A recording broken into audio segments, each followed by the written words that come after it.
Hello guys. सो हम rotational mechanics chapter में थे, जो कि चैप्टर नंबर 10 है फ्रॉम द एच.सी. वर्मा, और हम एक्सरसाइज प्रॉब्लम पे थे। अभी तक हमने 33 नंबर एक्सरसाइज प्रॉब्लम्स तक डिस्कस कर लिया है गाइस। कुछ क्वेश्चंस बीच में स्किप किया था मैंने, जिसमें लगा कि बहुत ज़्यादा इंसाइट्स नहीं है या जो आप बहुत ही ईजिली तरीके से सॉल्व कर सकते हो, उसको मैंने टच नहीं किया था। ऑल्दो वो क्वेश्चंस काफ़ी कम थे, स्टार्टिंग में ही थे, 1 2 3 ऐसा कुछ स्टार्टिंग में होगा। बाद में मैंने सारे ही क्वेश्चंस कंटिन्यूसली लिया है गाइस, 3 के सीरीज़ में। तो ये उसी रिगार्ड में गाइस क्वेश्चन नंबर 34, 35 एंड 36 है गाइस। तो चलो इस लेक्चर को स्टार्ट करते हैं। So this is basically the question number 34 guys of this chapter in rotational mechanics from H C. Verma. और ये क्वेश्चन देखो हमें कुछ इस प्रकार से बोल रहा है, that is a string is wrapped on a wheel of moment of inertia 0.20 kg metre square and radius 10 centimetres. तो ये इस बेसिकली व्हील के बारे में बोल रहा है। इसकी मोमेंट ऑफ इनर्शिया गिवन है, that is 0.20 kg metre square, and इसकी जो रेडियस है that is given to be 10 centimetres guys, जिसको मैं इजीली 0.1 मीटर्स लिख सकता हूँ, no doubt. Can goes through a light pulley, this is a light pulley. ये ध्यान देने वाली बात है कि ये लाइट पुली है हमारे पास। इसके बारे में बताऊंगा मैं कि लाइट पुली होने से क्यों ध्यान देना पड़ता है। Can to support a block of mass 2 kg as shown in figure. ये 2 kg वाला ब्लॉक है जिसको सपोर्ट कर रहा है system. Find the acceleration of the block guys. तो सबसे पहले जब आपको एक्सेलरेशन फाइंड करना है किसी भी चीज़ की, तो आपको सोचना है बहुत ही ध्यान से कि एक्सेलरेशन क्यों होगी उस मास की। तो एक्सेलरेशन इसलिए होगी बिकॉज उसकी मास है तो उस पर कुछ ग्रेविटी फोर्स ऐसे लगेगा 2g, जो उसको नीचे खींचेगा। उसको नीचे खींचेगा तो वो असर जो है स्ट्रिंग पे ट्रांसफ़र होगा, और तभी ये स्ट्रिंग अनरैप होगा इस बिगर पुली से, और स्मॉलर पुली के तहत होता हुआ वो इस 2 kg मास को नीचे लेकर जाएगा। ओवरऑल सिस्टम की ऐसे मोशन होगी, तो नीचे एक्सेलरेशन ए ऐसा होगा गाइस। तो यहाँ पे लाइट पुली है, उसका मतलब ये है कि लाइट पुली की दोनों ही तरफ, इस तरफ भी स्ट्रिंग है, इस तरफ भी स्ट्रिंग है। तो क्योंकि ये पुली मासलेस है, इसलिए जो टेंशन होगी स्ट्रिंग की वो सेम होगी। ये फोर्सेस मैं पर्टिकुलरली इस पुली पे दिखा रहा हूँ, टी। तो ये टी बेसिकली सेम होगा। और सिमिलरली जब ये बिगर पुली पे दिखाऊंगा तो यहाँ पे ऐसे टेंशन लगेगा, और इस फोर्स का बेसिकली टॉर्क होगा इस बिगर पुली पे। Tension multiplied by R is equals to I alpha. Alpha होगा, ये देखो नीचे जाएगा तो ऑब्वियसली इसको अनरैप करेगा, अनरैप इस डायरेक्शन में करेगा, तो कुछ अल्फा होगा ऐसा बिगर पुली का। तो वो अल्फा का रिलेशनशिप जो है आप ऐसे लिख सकते हो, टेंशन मल्टीप्लाइड बाई रेडियस कितना है, that is 0.1, that is equals to I given है 0.2 मल्टीप्लाइड बाई अल्फा होगा। अल्फा को आप ए अपॉन आर लिख सकते हो। क्यों लिख सकते हो अल्फा को A upon R? Because this is the case of pure rotation. Pure rotation वाला केस है गाइस। सिर्फ पुली को अगर मैं बात करूँ तो ये अपने सेंटर के अबाउट प्योरली रोटेट कर रहा है, तो ये प्योर रोटेशन वाला केस हो गया हमारे पास। तो यहाँ से देखो ये पॉइंट चला गया, तो टी कितना है हमारे पास, that is 2a upon R. R कितना है, दैट इज़ 0.1 है। तो अगेन ये ऊपर 10 जाएगा तो ये 20a हो जाएगा। तो टी हमारे पास 20a आ गया। दूसरी इक्वेशन यहाँ से नीचे जा रहा है, 2g minus of this T. ये मैं टी दिखाना यहाँ भूल गया। इस ब्लॉक पे टी इस डायरेक्शन में होगा, बट इस मासलेस पुली पे टी इस डायरेक्शन में होगा। तो 2t minus of T that is equals to 2a guys. यहाँ से आप t ये पुट कर दो, तो 2g माइनस ऑफ t कितना होगा, 20a, that is equals to 2a। ये 20 को आप इस तरफ लेकर जाओ, सो 20 प्लस ऑफ 2 कितना होगा, 22। सो 2g कितना होगा, that is equals to 22a। तो यहाँ से a कितना निकल कर आएगा, this 2 11। So this a is nothing but g upon 11 metres per second square guys. और जब इसको आप कैलकुलेट करोगे, so this is approximately equal to what, 0.89 metres per second square हमारे पास गाइज ये होगा। तो अभी इस चीज़ को आप थोड़ा रिमेंबर करके रखना, मैं आगे बताता हूँ, क्योंकि जो क्वेश्चन नंबर 35 है वो बेसिकली सेम क्वेश्चन है, बट वहाँ पे डिफरेंस ये है कि इस पुली की मास दे दी गई है, अब कुछ मोमेंट ऑफ इनर्शिया दे दिया गया, कुछ रेडियस दे दिया गया, इसलिए मैंने इन दोनों क्वेश्चंस को साथ में लिया गया। इसके क्वेश्चन नंबर 34 बहुत ही ईजी है, आपको दिख रहा है यहाँ पे बस स्मॉल कॉन्सेप्ट्स इन्वॉल्व है। अनरैपिंग वाला कॉन्सेप्ट, उसके बाद ये मासलेस पुली है तो दोनों तरफ टेंशन सेम होगा, ये वाला कॉन्सेप्ट, और क्यों एक्सेलरेशन ही क्यों होगा, ये 3 चीज़ यहाँ पे थोड़ी देखने लायक थी। But overall this question is very easy, but question number 35 is related from this question. अभी वहाँ पे जस्ट इस पुली की मास दी गई है, तो देखते हैं, उसके बाद फिर दोनों को कंपेयर करते हैं, इन साइड्स देखते हैं गाइस। तो यहाँ पे देखो, suppose the smaller pulley this time of the previous problem has its radius. इसकी कुछ रेडियस गिवन है, R2 लेता हूँ मैं इसको, दैट इज़ 0.05 मीटर्स, क्योंकि 5 सेंटीमीटर्स है। एंड मूवमेंट ऑफ इनर्शिया जो है I2 that is equals to 0.10 kg metre square है गाइस। पहले वाले का कितना था हमारे पास, वेल R1 जो था दैट वाज 0.1 मीटर्स, एंड जो I1 था that was 0.20 kg metre square. ये हमारे पास थी फर्स्ट में, पिछले क्वेश्चन से। तो जैसा कि मैंने बताया, अगेन हमें यहाँ पे निकालना क्या है, सबसे पहले उस पर गौर फरमाओ। Find the tension in the part of the string joining the pulleys. तो ये वाला पार्ट ऑफ द स्ट्रिंग में टेंशन निकालना है, क्योंकि यही स्ट्रिंग है जो दोनों को ज्वाइन कर रहा है। तो इस वाले पार्ट में टेंशन अगर मैं T1 एज्यूम करूँ लाइक दिस, अगर स्मॉलर पे दिखाऊँ तो ये T1 होगा, बिगर के पे दिखाऊँ तो ऐसे इधर T1 होगा। बट यहाँ पे अभी देखो इस तरफ क्या T1 होगा टेंशन या कुछ और होगा? तो ऑब्वियसली कुछ और होगा, बिकॉज अब यहाँ पे ये पुली लाइट नहीं रहा, इस पुली की कुछ मास हो गई, कुछ मोमेंट ऑफ इनर्शिया है, कुछ रेडियस है। तो यहाँ से T2 में इसको लेना पड़ेगा, T2 ले लेता हूँ डिफरेंट फ्रॉम दिस T1। तो इस पे फोर्स ऐसे हुआ, एक तरफ T2 एक तरफ T1, इस पे फोर्स ऐसे T1 हुआ, उसकी कुछ टॉर्क हो गया, आई अल्फा वहाँ से निकलेगा, इस पे क्या लगेगा T2 निकलेगा ऐसा, तो नीचे ऐसा 2G होगा। और अगेन वो सारी बातें सेम है कि इस 2G के कारण 2G फोर्स के कारण बेसिकली एक्सेलरेशन होगा इस मास का। यहाँ पे A2 लेता हूँ, वहाँ पे A था, Ag/11 आया था, तो यहाँ पे हम एक्सेलरेशन को कंपेयर करके देखेंगे एट लास्ट कि बढ़ रहा है घट रहा है, क्या असर हो रहा है जब इस पुली की मास हो जा रही है तब। तो एक एक करके इक्वेशन लिखते हैं guys, first equation, second equation and third equation. क्योंकि यहाँ पे मास है अभी, तो एक इक्वेशन यहाँ से भी डेवलप करनी पड़ेगी हमें। ये ऐसे हो रहा होगा, ये ऐसे हो रहा होगा, सेम है, अल्फ़ा हो रहा होगा, और इसकी भी कुछ अल्फ़ा होगी हमारे पास, बट उससे हमें कुछ देखते हैं इक्वेशंस कैसे लिखते हैं, और अल्फ़ा सेम है कि नहीं वो भी देखते हैं अभी। सबसे पहले आपको एक्सेलरेशन के बारे में चिंता करने की ज़रूरत है। A2 हमारे पास एक्सेलरेशन इधर है, इस ब्लॉक की तो जो स्ट्रिंग उससे कनेक्टेड है उसकी एक्सेलरेशन कितनी होगी, A2 होगी, और सेम A2 एक्सेलरेशन पूरे ही स्ट्रिंग की होगी नीचे के डायरेक्शन में। क्यों? बिकॉज स्ट्रिंग जो है आइडियल है, स्ट्रिंग स्ट्रेचेबल नहीं है, स्ट्रिंग की लेंथ जो है वो कांस्टेंट है, length of the string is basically constant. That's why जो स्ट्रिंग की एक्सेलरेशन होगी थ्रू आउट वो A2 ही होगी गाइज। तो ये वाला जो स्ट्रिंग होगा इससे अटैच बड़े वाले पुली से, और ये वाला स्ट्रिंग जो होगा छोटे वाले पुली से अटैच, चाहे ये वाला स्ट्रिंग होगा जो छोटे वाले पुली से अटैच होगा, तो इन सब स्ट्रिंग की भी एक्सेलरेशन बेसिकली A2 के बराबर होगी। तो अभी एक्सेलरेशन जब स्ट्रिंग की A2 के बराबर होगी और आप यहाँ से अल्फ़ा मान रहे हो उसकी कुछ और इसकी मान रहे हो अल्फ़ा कुछ, अभी मैं इक्वल बता रहा हूँ बट देखते हैं हम कि इक्वल होगी भी कि नहीं। तो एक्सेलरेशन बेसिकली क्या होता है in case of pure rotation, that is R alpha होता है हमारे पास, और हमें मालूम चल गया है कि एक्सेलरेशन यहाँ स्ट्रिंग की सेम होगी, that is A2। So R alpha दोनों के केस में सेम होगी, बट R दोनों ही केस में डिफरेंट है। देखो R2 R1 इन दोनों की वैल्यूज़ दोनों ही केस में डिफरेंट है। तो अगर आप R alpha is equal to R alpha लिखोगे तो एक केस में R1 है, एक केस में R2 है, ये दोनों डिफरेंट है। तो जब ये दोनों डिफरेंट है और पूरा ही टर्म इक्वल है तो ऑब्वियसली अल्फ़ा भी डिफरेंट होगा, एक अल्फ़ा 1 होगा, एक अल्फ़ा 2 होगा गाइस। तो अगर मैं इसको अल्फ़ा 1 लेता हूँ बिकॉज ये पे R1 है, तो इसको अल्फ़ा 2 लेना पड़ेगा, and that's why alpha in both the cases, दोनों ही केसेस में डिफरेंट होगा गाइस, बिकॉज रेडियस डिफरेंट है पुलिस की। That is one of the best insight of this question. ये आपको बिल्कुल ध्यान से देखो, एक बार देखो, दो बार देखो, बट ये आप बिल्कुल ध्यान से आप इसको डाइजेस्ट कर लो कि इस तरीके से आपको देखनी है। रेडियस डिफरेंट है दोनों पुली की, तो ऑब्वियसली अल्फ़ा डिफरेंट होगा दोनों पुली की, बिकॉज स्ट्रिंग एक स्ट्रिंग है तो एक एक्सेलरेशन है, that is A2, and that's why alpha in both the cases are different. तो अभी इक्वेशंस मैं लिखूंगा यहाँ पे गाइज। तो देखो इस बड़े वाले इक्वेशन को कैसे लिखूंगा, बड़े वाले पुली के इक्वेशन को, T1 है हमारे पास फोर्स मल्टीप्लाइड बाई R1 है, that is equal to what I alpha. तो I1 है मल्टीप्लाइड बाई अल्फ़ा 1 है, तो अल्फ़ा 1 को आप क्या लिख सकते हो, A/R1 लिख सकते हो, नो डाउट। यहाँ पे देखो दिस इज़ A2/R1 बेसिकली लिख सकते हो, ऐसा मैं बोलूँ तो। सो A2/R1 is alpha 1, A2/R2 is alpha 2। तो ये पहला इक्वेशन हो गया।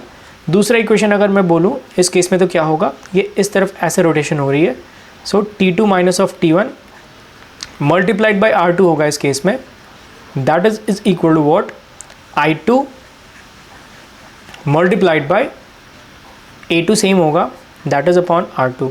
ये होगा हमारे पास दूसरा इक्वेशन। और तीसरा equation simply 2G minus of T2 that is equals to what, 2A2। तो ये हमारे पास 3 इक्वेशन ऐसे निकल कर आ जाएगी गाइज। तो यहाँ से आप एक एक करके सॉल्व कर सकते हो। जैसे मैं इस चीज़ को देखूँगा अगर, तो यहाँ पे T1 और A2 के बीच में अगर रिलेशनशिप निकालना चाहूँ मैं, सो कैसे निकालूंगा, T1 is equal to I1 is already given, that is 0.2 multiplied by A2 हमें निकालना है अपॉन R1 स्क्वायर। देखो ये नीचे जाएगा R1 तो R1 स्क्वायर हो जाएगा, तो R1 हमारे पास 0.1 है तो 0.01 बेसिकली हो जाएगा। तो 0.01 को ऊपर में डायरेक्ट 100 लिख सकता हूँ ऐसा, तो ये ऐसा 1 0 कैंसिल हो जाएगा तो 20A2 हो जाएगा। तो T1 हमारे पास क्या होगा बेसिकली गाइज, 20A2। ये हो जाएगा। आप एक बार सॉल्व करके देखना, बहुत ईजी है, जैसे आपको वैल्यूज़ रखनी है तो कोई भी कन्फ्यूजन है तो आप खुद से एक बार नोटबुक पे सॉल्व करके देखो। उसके बाद इस T1 को 20A2 को आप यहाँ पे लिखोगे तो वहाँ से T2 निकल कर आएगा। So T2 minus of 20A2 that is equals to I2 कितना है 0.1 multiplied by A2 upon R2 square. देखो ये नीचे आएगा तो R2 स्क्वायर मतलब क्या 0.05 स्क्वायर गाइज, इसका स्क्वायर हो जाएगा। तो इसका स्क्वायर कितना होगा 5 square that is 25 multiplied by 10⁻⁻4 लिख सकता हूँ मैं। सो ये कुछ होगा 25 मल्टीप्लाइड बाई 10⁻⁻4 होगा। तो इसको अगर मैं नेक्स्ट स्लाइड पे लिखूँ so T2 minus of 20A2 that was equals to 0.1 multiplied by A2 upon 25 और नीचे 10⁻⁻4 था हमारे पास गाइज, तो ये ऊपर जाएगा तो 10⁻4 हो जाएगा हमारे पास। ये एक ऐसा कैंसिल होकर 3 हो जाएगा हमारे पास। तो इसको मैं लिखूँगा तो 1000 A2 अपॉन 25 हो जाएगा। सो दिस इज़ 40, तो ये 40 A2 हो जाएगा हमारे पास। तो यहाँ से T1 कितना आ जाएगा T2 basically that is equals to 40 A2 plus of 20 A2। सो ये कितना होगा दैट इज़ 60 A2। T2 कितना आया 60 A2 और T1 कितना आया हमारे पास T1 इज़ 20 A2। ये हमारे पास दोनों निकल कर आ गया T1 एंड T2। अभी तीसरा इक्वेशन हमारे पास क्या था 2G minus of T2 is equals to 2A2 था। तो यहाँ से आप T2 रखते हो यहाँ पे तो कितना हो जाएगा that is 2G minus of 60 A2 is equal to 2A2 हो जाएगा हमारे पास गाइज। तो यहाँ से A2 जो होगा दैट वाज देखो ये कितना निकल कर आ जाएगा 62 A2 हो जाएगा। दिस इज़ व्हाट मतलब 2G is equals to 62 A2 हो जाएगा हमारे पास। तो यहाँ से 2 टाइम्स 31 इज 62। सो A2 कितना होगा दैट इज़ G अपॉन 31 हो जाएगा हमारे पास। ये A2 हो जाएगा मतलब इस केस का एक्सेलरेशन जो होगा G अपॉन 31। पहले केस का एक्सेलरेशन कितना था G अपॉन 11 था, ये हमारे पास था। बट सबसे पहले आंसर निकालते हैं। आंसर में हमें कितना चाहिए था T1 बेसिकली चाहिए था। तो T2 आपके पास निकल कर आ गई। T2 कितनी निकल कर आ गई 60 A2। तो A2 की वैल्यू निकाल दो आप, T2 वहाँ से निकल कर आ जाएगी। T2 हमें चाहिए नहीं, क्वेश्चन में क्या पूछा हुआ T1 चाहिए। तो T1 is equals to what 20 A2। So 20 multiplied by A2 कितना है G upon 31। So G upon 31 हो गया। सो 20 G अपॉन 31 इसको आप सॉल्व करोगे then you will get 6.3 newton and that's it. This is basically the answer. यही tension पूछा हुआ था T1 बेसिकली मैंने लिखा था। T1 इज़ वॉट नहीं लिखा था, T1 हमें बस चाहिए था। देखो क्वेश्चन में लिखा हुआ था that is find the tension in the part of the string joining the pulleys. तो ये वाला टेंशन दैट इज T1 आ गया 6.3 न्यूटन। बट अगर मैं 34 और 35 के बीच के इनसाइड्स को कंपेयर करूँ गाइज तो वहाँ पे 34 में एक्सेलरेशन G अपॉन 11 आई थी हमारे पास, यहाँ पे G अपॉन 31 आया हमारे पास गाइज। फर्स्ट केस में कितना आया था acceleration that was G upon 11 and अभी 35 में कितना आया A2 G अपॉन 31 आया guys. So this is approximately equal to 0.32 metres per second square and this is approximately equal to कितना आया था 0.89 मीटर्स पर सेकेंड स्क्वायर। इतना लगभग हमारे पास आया था। तो इन दोनों को आप देखो कंपेयर करो। अभी सेकेंड केस में एक्सेलरेशन कम हो गई है तो ये फैक्टर आप जब निकालोगे 0.89 अपॉन 0.32 तो ये 2.78 आएगा। मतलब 2.78 टाइम्स एक्सेलरेशन कम हो गई है किसके एडिशन से। बेसिकली वो एक मासलेस पुली को जस्ट मास डाल दिया गया उस पुली में, उसके कारण 2.78 टाइम्स एक्सेलरेशन कम हो गई गाइस। जस्ट इमेजिन कितना बड़ा इफेक्ट हुआ। जस्ट एक moment of inertia 0.10 kg metre square वाला ऐड करने के बाद एक पुली में कितना बड़ा एक्चुअली एक्सेलरेशन की डिक्रीमेंट हुई।